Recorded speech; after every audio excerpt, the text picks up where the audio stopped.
Hello दोस्तों, स्वागत है आप सभी का 3M क्लासेस में। जैसा कि आपको पता है कि अब बायोलॉजी का सीरीज चल रहा है। इसमें अभी तक हम लोगों ने 201 क्वेश्चनों को कर लिया है। अगला यह सेट है आपका 202 क्वेश्चनों से। इसका पहला क्वेश्चन है आपका, फ्लोरा और फौना का अर्थ क्या होता है। फ्लोरा और फौना का जो है वह अर्थ क्या होता है। पक्षी और पशु, मानव और पशु, पर्वत और नदियाँ, या पौधे और पशु। तो फ्लोरा और फौना का अर्थ होता है पौधे और पशु। चलिए अगला क्वेश्चन देखते हैं। अगला क्वेश्चन है आपका, निम्नलिखित में से कौन कृत्रिम पारिस्थितिक तंत्र है। कृत्रिम पारिस्थितिक तंत्र जो है वह कौन है। धान का खेत, वन, या घास का मैदान, या झील। तो कृत्रिम पारिस्थितिक तंत्र जो है वह कौन सा आता है। आपको ऑप्शन देखने से ये स्पष्ट लग रहा होगा कि यह धान का खेत आता है। अगला क्वेश्चन है, निम्नलिखित में से कौन सा एक कृत्रिम पारितंत्र है। फिर से आपको पूछा है कृत्रिम पारितंत्र क्या है। तालाब, खेत, वन, या इनमें से कोई नहीं। तो ये क्या हो जाएगा, खेत जो है यह कृत्रिम रूप से बनाया हुआ होता है। नेक्स्ट क्वेश्चन है, एक कृत्रिम पारिस्थितिक तंत्र निरूपित किया जाता है। कृत्रिम पारिस्थितिक तंत्र जो है निरूपित किया जाता है किसके द्वारा। मत्स्य पालन टंकी द्वारा, कृषि भूमि द्वारा, जल जीवशाला द्वारा, या चिड़ियाघर द्वारा। तो कृत्रिम पारितंत्र जो है वह निरूपित किया जाता है जल जीवशाला द्वारा। नेक्स्ट क्वेश्चन है, एक खाद्य श्रृंखला में प्राथमिक उपभोक्ता और द्वितीयक उपभोक्ता में क्या अंतर होता है। ये देखिए बहुत ही लंबा ऑप्शन है, तो आप डायरेक्ट इस पे आइएगा कि 206 का ऑप्शन नंबर क्या हो जाएगा, सी हो जाएगा। कि प्राथमिक उपभोक्ता केवल पौधे खाते हैं, जबकि द्वितीयक उपभोक्ता पौधे और अन्य उपभोक्ताओं को खाते हैं। प्राथमिक उपभोक्ता जो है वह पौधे को खाते हैं, और पौधे जो होता है वह क्या होता है, उत्पादक होता है। अगला क्वेश्चन है आपका, खाद्य श्रृंखला फूड चेन में मानव क्या है। तो खाद्य श्रृंखला जो होता है फूड चेन में मानव क्या है। एक निर्माता, केवल प्राथमिक उपभोक्ता, केवल द्वितीयक उपभोक्ता, प्राथमिक और द्वितीयक उपभोक्ता। तो हम मानव जो हैं वह सर्वाहारी हैं, जो चीज़ मिलता है सबको खा लेते हैं। तो इसमें हम लोग आते हैं प्राथमिक तथा द्वितीयक उपभोक्ता। चलिए अगला क्वेश्चन लेते हैं। अगला क्वेश्चन है, जब हम बकरी या भेड़ का मांस खाते हैं तब हम, मतलब बकरी और भैंस का मांस खाते हैं तो क्या होता है। प्राथमिक उपभोक्ता होते हैं, द्वितीयक उपभोक्ता है, तृतीयक उपभोक्ता है, या इनमें से कोई नहीं है। तो हम लोग क्या है, द्वितीयक उपभोक्ता होते हैं। नेक्स्ट क्वेश्चन है, निम्न में से कौन सा आहार श्रृंखला का निर्माण करता है। कौन सा आहार जो है श्रृंखला का निर्माण करता है। घास, गेहूँ तथा आम, घास, बकरी तथा मानव, बकरी, गाय तथा हाथी, घास, मछली तथा बकरी। तो यह किसका निर्माण करता है, घास, बकरी तथा मानव। नेक्स्ट क्वेश्चन है, भोजन, प्रकाश और स्थान की प्रतिस्पर्धा कहाँ पर सबसे अधिक गंभीर है। तो ये होता है आपका एक ही स्थान पर पैदा होने वाली दूरवर्ती संबंधित प्रजातियाँ, विभिन्न स्थानों में पैदा होने वाली दूरवर्ती संबंधित प्रजातियाँ, विभिन्न स्थानों में पैदा होने वाली निकट संबंधित प्रजातियाँ, या निकट संबंधित एक ही क्षेत्र में या नीच में पैदा होने वाली निकट संबंधित प्रजातियाँ। तो ये क्या होते हैं, एक ही क्षेत्र में या नीच में पैदा होने वाली निकट संबंधित प्रजातियाँ। अगला क्वेश्चन है, घटती उत्पादनशीलता के क्रम में पारिस्थितिकी तंत्र निम्नलिखित में से कौन सा सही क्रम है। तो फिर से यह पारिस्थितिकी तंत्र से ही क्वेश्चन क्या हुआ आपका। तो ये आपका हो जाएगा मैंग्रोव, घास, मैदान, झील तथा सागर। ये इस तरह से घटती उत्पादनशीलता का क्रम है। अगला क्वेश्चन है, निम्नलिखित में से किस कार्य से पारिस्थितिक संतुलन बिगड़ता है। लकड़ी का काटना, सामाजिक वानिकी, वन महोत्सव, या वनारोपण। तो लकड़ी का जो काटना होता है इससे क्या होता है, पारिस्थितिकी संतुलन बिगड़ जाता है। अगला क्वेश्चन है, भारत में पारिस्थितिक असंतुलन का निम्नलिखित में से कौन सा एक प्रमुख कारण है। वनोन्मूलन, मरुस्थलीकरण, बाढ़ एवं अकाल, वर्षा की परिवर्तनता। तो पारिस्थितिकी असंतुलन जो होता है यह किसके कारण होता है। तो वन का उन्मूलन जो होता है इस कारण से क्या होता है, पारिस्थितिकी असंतुलन पैदा हो जाता है। नेक्स्ट क्वेश्चन है, ऐसा वृक्ष जो ग्रीन गोल्ड के नाम से लोकप्रिय है लेकिन जो पारिस्थितिकी की दृष्टि से अनर्थकारी है, कौन सा होता है। तो ये होता है यूकेलिप्टस, पीपल, वट वृक्ष, या इनमें से कोई नहीं। तो ग्रीन गोल्ड नाम से जो लोकप्रिय है वो कौन सा वृक्ष है, वो यूकेलिप्टस का वृक्ष है। चलिए अगला क्वेश्चन देखते हैं। अगला क्वेश्चन है, निम्नलिखित वृक्षों में कौन पारिस्थितिकी तंत्र नहीं है? अगला क्वेश्चन है, निम्नलिखित वृक्षों में कौन पारिस्थितिकी मित्र नहीं है, मतलब पारिस्थितिक का जो मित्र है नहीं है वो पूछ रहा है। बबूल, यूकेलिप्टस, नीम या पीपल। तो पारिस्थितिकी का मित्र नहीं होगा, कौन सा होगा वो? यूकेलिप्टस होगा। नेक्स्ट क्वेश्चन है, निम्नलिखित में से किस विकल्प का अर्थ प्राकृतिक या कृत्रिम रूप से जंगलों की पुनः स्थापना है?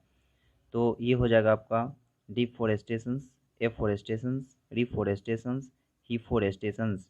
मतलब है कि प्राकृतिक या कृत्रिम रूप से जो हम जंगल को लगाते हैं वह क्या कहलाता है? रिफोरेस्टेशन कहलाता है। सौर ऊर्जा का अधिकतम स्थिरीकरण किसके द्वारा किया जाता है? तो सौर ऊर्जा का अधिकतम स्थिरीकरण जो है वह किसके द्वारा किया जाता है? कवक द्वारा, प्रोटोजोआ द्वारा, हरे पादप द्वारा या जीवाणु द्वारा। तो सौर ऊर्जा का अधिकतम स्थिरीकरण हरे पादप के द्वारा किया जाता है। नेक्स्ट क्वेश्चन है, अधिकतम ऑक्सीजन किससे उपलब्ध होती है?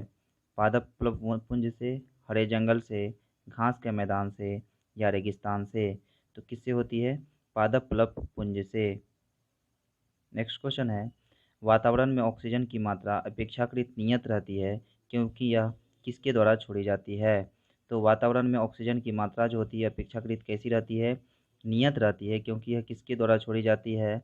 यह चट्टान के द्वारा, जानवर के द्वारा, सागर के द्वारा या पौधे के द्वारा। तो किसके द्वारा छोड़ी जाती है?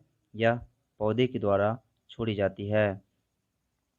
नेक्स्ट क्वेश्चन है, निम्नलिखित में से कौन सा पारिस्थितिकी तंत्र में एक दिशीय प्रवाह दर्शाता है?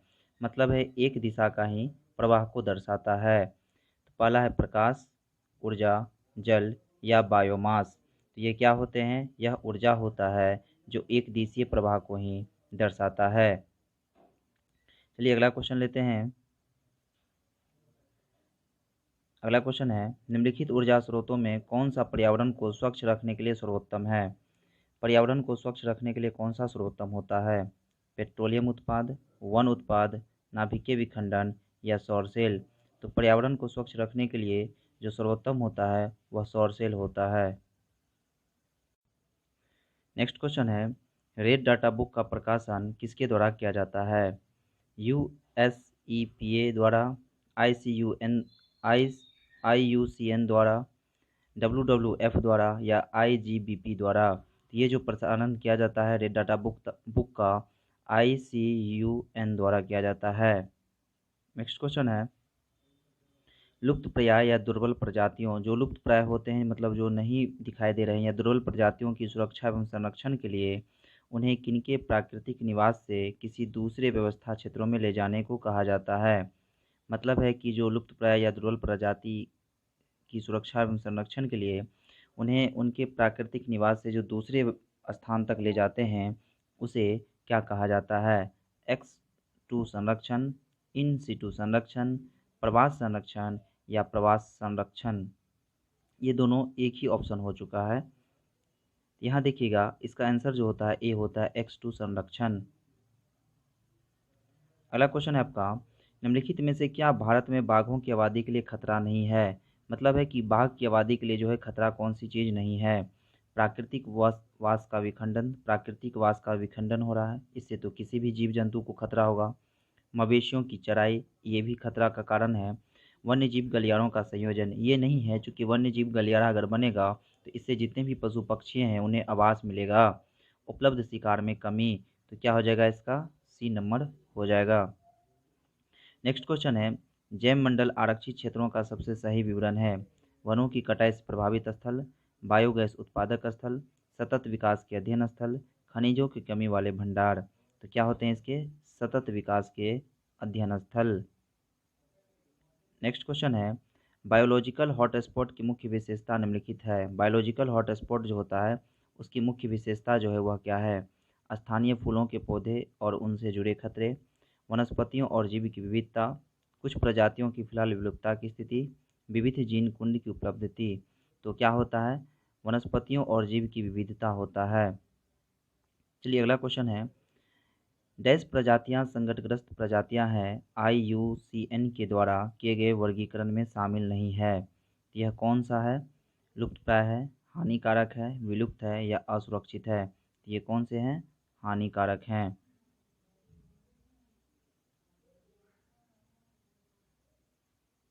अगला क्वेश्चन है, इनको इकोटोन का अर्थ क्या होता है?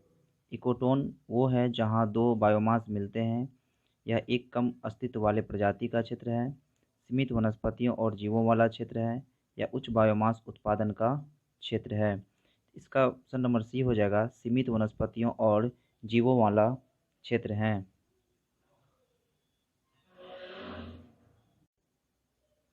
अगला क्वेश्चन है, विश्व पर्यावरण दिवस किस दिन मनाया जाता है? 7 अप्रैल को, 6 अगस्त को, 5 जून को या 16 जून को? तो विश्व पर्यावरण दिवस जो मनाया जाता है वह कब मनाया जाता है? 5 जून को मनाया जाता है। नेक्स्ट क्वेश्चन है, प्रथम विश्व पर्यावरण दिवस किस वर्ष मनाया गया था? 1973 में, 1972 में, 1980 में या 1974 में? तो प्रथम पर्यावरण दिवस जो मनाया गया था वह मनाया गया था 1973 में। अगला क्वेश्चन है, संयुक्त राष्ट्र पर्यावरण कार्यक्रम UNEP का मुख्यालय कहाँ है? इसे अच्छे से याद रखिएगा, संयुक्त राष्ट्र पर्यावरण कार्यक्रम, इसका मुख्यालय कहाँ है? The Hague, Nairobi, Washington DC या न्यूयॉर्क? तो इसका कार्यालय कहाँ है? नैरोबी में है। अगला क्वेश्चन है, राष्ट्रीय पर्यावरण इंजीनियरिंग अनुसंधान संस्थान कहाँ स्थित है? पुणे में, दिल्ली में, नागपुर में या चेन्नई में? तो राष्ट्रीय पर्यावरणीय इंजीनियरिंग अनुसंधान संस्थान कहाँ स्थित है? यह नागपुर में स्थित है। नेक्स्ट क्वेश्चन है, वन अनुसंधान संस्थान कहाँ स्थित है? शिमला में, शिलोंग, देहरादून या लखनऊ? तो वन अनुसंधान संस्थान जो स्थित है वह देहरादून में स्थित है।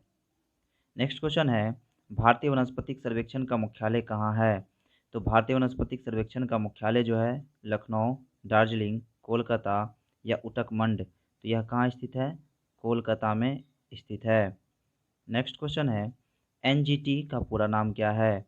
National geographic TV, national green transport, national green trust या नेशनल ग्रीन ट्रिब्यूनल?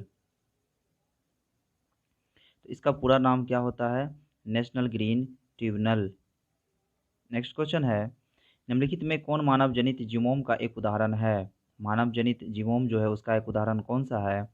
जल तंत्र, घास का मैदान, वर्षा वन या फसलीय भूमि? तो इसका मानव जनित जीवोम जो होता है वह क्या हो जाता है? फसलीय भूमि होता है। इक्को मार्क उन भारतीय उत्पादों को दिया जाता है जो है शुद्ध एवं मिलावट रहित हो, प्रोटीन समृद्ध हो, पर्यावरण के प्रति मैत्रीपूर्ण हो, आर्थिक दृष्टि से व्यवहारकार्य हो। तो क्या होता है?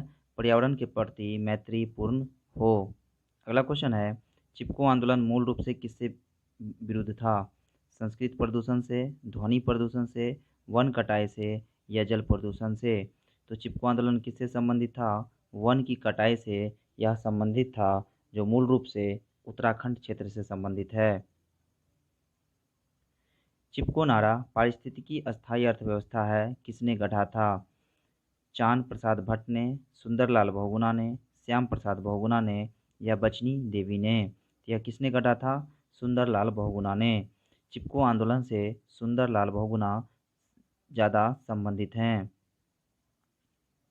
नेक्स्ट क्वेश्चन है आपका, पौधे जो नमक युक्त मिट्टी में उगते हैं को क्या कहते हैं? वह पौधे जो नमक युक्त मिट्टी में उगते हैं उसे क्या कहते हैं? हेलोफाइटा कहते हैं। अगला क्वेश्चन है, हाइड्रोफाइट क्या है? एक समुद्री जानवर को, एक जलीय पौधे को, एक पौधीय रोग को, एक जल रहित पौधे को? तो हाइड्रोफाइटा जो कहते हैं यह कहते हैं एक जलीय पौधे को हाइड्रोफाइटा कहते हैं। अगला क्वेश्चन है, मरुद्भिद जीरोफाइट्स किस दशा में पनपते हैं? उष्ण एवं शुष्क में, शीत एवं आर्द्र में, उष्ण एवं आर्द्र में, शीत एवं शुष्क में? तो मरुद्भिद जो होते हैं वह उष्ण एवं शुष्क दशा में पनपते हैं। नेक्स्ट क्वेश्चन है, मृदा अपरदन रोका जा सकता है किससे? तो मृदा अपरदन रोका जा सकता है अति चतुराई द्वारा, वनस्पति उन्मूलन द्वारा, वनरोपण द्वारा या पक्षी संख्या में वृद्धि द्वारा? तो मृदा अपरदन जो रोका जा सकता है वह वन के रोपण से रोका जा सकता है। मतलब है मृदा का अपरदन रोकने के लिए वन रोपण जरूरी होता है। नेक्स्ट क्वेश्चन है, निम्नलिखित में से कौन सा एक जैव निम्नीकरण नहीं है? मतलब जैव निम्नीकरण के बारे में पूछ रहा है कि कौन सा नहीं है। जूट की टोकरी, चांदी की पन्नी, चमड़े का थैला या ऊनी चटाई। तो जैव निम्नीकरण कौन सा नहीं होगा? तो जो है जैव में नहीं मिलेगा, तो क्या हो जाएगा? चांदी की पन्नी। चलिए अगला क्वेश्चन देखते हैं।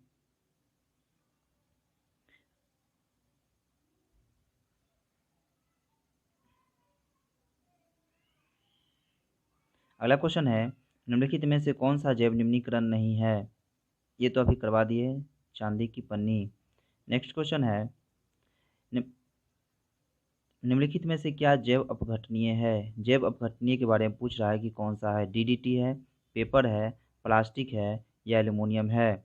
तो जैव अपघटनीय कौन सा नहीं होगा? पेपर जो है यह जैव अपघटनीय नहीं होगा। नेक्स्ट है, निम्नलिखित में से कौन सा प्रदूषण कारक जैवीय रूप से अपघटित होता है? एस्बेस्टस, डीडीटी, प्लास्टिक या मल। तो यह कौन सा अपघटित होता है? तो मल जो है यह अपघटित हो जाता है।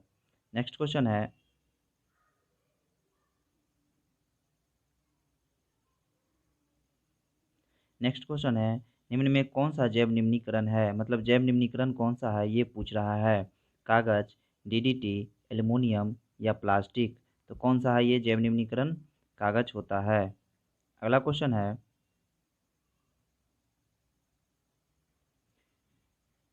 निम्नलिखित में कौन सा जैव निम्नीकरण है? प्लास्टिक, पॉलीथीन, पारा या रबर।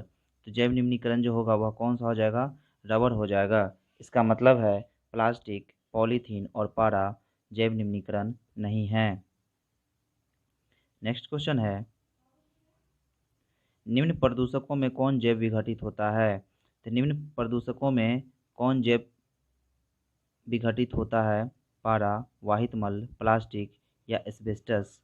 तो कौन सा जैव विघटित होता है? यह होता है वाहित मल जो है यह जैव विघटित होता है। चलिए अगला क्वेश्चन लेते हैं। ग्रीन हाउस गैसों की संकल्पना की थी। ग्रीन हाउस गैसों की संकल्पना किसने की थी? सीसी पार्क ने, जेएनएन जोसेफ ने, जोसेफ फ्रेयर ने, एल जॉबलर ने। तो इसकी संकल्पना किसने की थी? सीसी पार्क ने की थी। नेक्स्ट क्वेश्चन है, हरित गृह प्रभाव का अर्थ क्या है? वायुमंडल में ग्रीन हाउस गैसों के घनीकरण के कारण वायुमंडल के तापमान का बढ़ना, बढ़े हुए तापमान में सब्जियों तथा फूलों का उत्पादन करना, शीशे के मकानों में खाद्य फसलों का उत्पादन करना या उपरोक्त में से कोई नहीं। तो हरित गृह प्रभाव का अर्थ होता है वायुमंडल में ग्रीन हाउस गैसों के घनीकरण के कारण वायुमंडल के तापमान का बढ़ना। अगला क्वेश्चन है, निम्न समुच्चय में कौन सी गैस ग्रीन हाउस प्रभाव के लिए अत्यधिक महत्वपूर्ण होती है? तो चलिए डायरेक्ट इसका ऑप्शन देखते हैं, बहुत ज़्यादा लंबा चौड़ा ऑप्शन है। तो ये जो होती है carbon dioxide, methane, nitrous oxide तथा जलवाष्प जो है ग्रीन हाउस प्रभाव के लिए अत्यधिक महत्वपूर्ण होती है। अगला क्वेश्चन लेते हैं, निम्नलिखित में से कौन सी प्राकृतिक रूप से पाए जाने वाली ग्रीन हाउस गैस सर्वाधिक ग्रीन हाउस इफेक्ट करती है? सबसे अधिक ग्रीन हाउस इफेक्ट कौन सी गैस करती है? CO2, मीथेन, ओजोन या जलवाष्प। मतलब ये सभी जब ग्रीन हाउस इफेक्ट हैं ही तो इसमें सर्वाधिक कौन करती है? तो वह CO2 करती है। अगला क्वेश्चन है, निम्नलिखित में से कौन एक वायुमंडल के ओजोन परत की मोटाई मापने वाली इकाई है? नॉट, डॉप्सन, पॉइज या मैक्सवेल। तो वायुमंडल के ओजोन परत की मोटाई नापने वाली इकाई को क्या बोलते हैं? डॉप्सन बोलते हैं। चलिए अगला क्वेश्चन लेते हैं।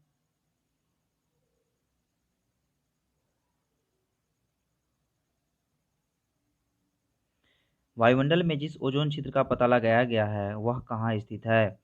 आर्कटिक महासागर के ऊपर, अंटार्कटिक के ऊपर, अलास्का के ऊपर या भारत के ऊपर। तो कहाँ स्थित है वो? अंटार्कटिका के ऊपर स्थित है, जिसमें ओजोन छिद्र का जो है पता लगाया गया है। नेक्स्ट क्वेश्चन है, अंटार्कटिका में ओजोन छिद्र निम्न में से किस मौसम में स्पष्ट रूप से दिखाई देता है? भीषण गर्मी में, पतझड़ में, सर्दी में या वसंत में।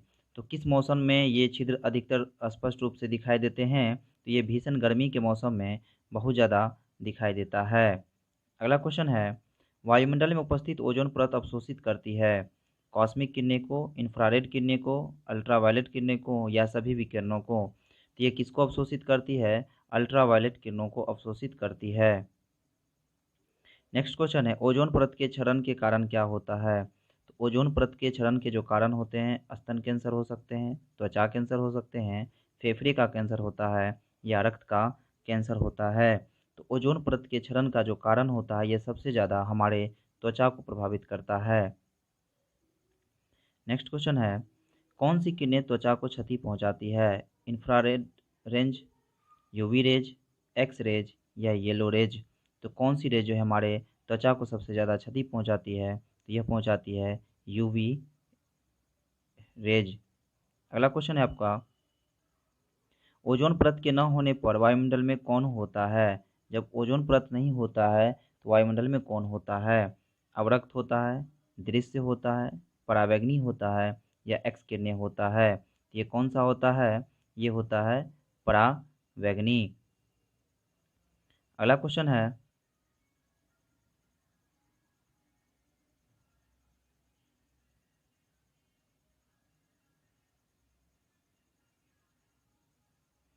निम्न में से कौन सी गैस वैश्विक उष्णता के लिए उत्तरदायी है? केवल ऑक्सीजन, केवल मीथेन, कार्बन डाइऑक्साइड और मीथेन, ऑक्सीजन और कार्बन डाइऑक्साइड।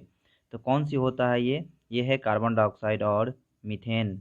अगला क्वेश्चन है आपका, भूमंडलीय ताप वृद्धि में निम्नलिखित में से किसका कम प्रभाव होने की संभावना होती है? तूफानों, हरिकेन का बार बार होना, कृषि के लिए उर्वर डेल्टा क्षेत्रों का क्षय होना, वनस्पति में प्रकाश संश्लेषण की दर में कमी होना या ध्रुवीय हिम क्षेत्रों का सिकुड़ना। तो ये क्या होता है? वनस्पति में प्रकाश संश्लेषण की दर में कमी होना।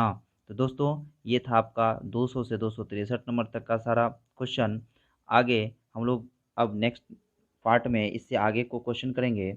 आप अच्छे से इसे देख के अपने मार्क्स कमेंट करिएगा। तब तक के लिए धन्यवाद।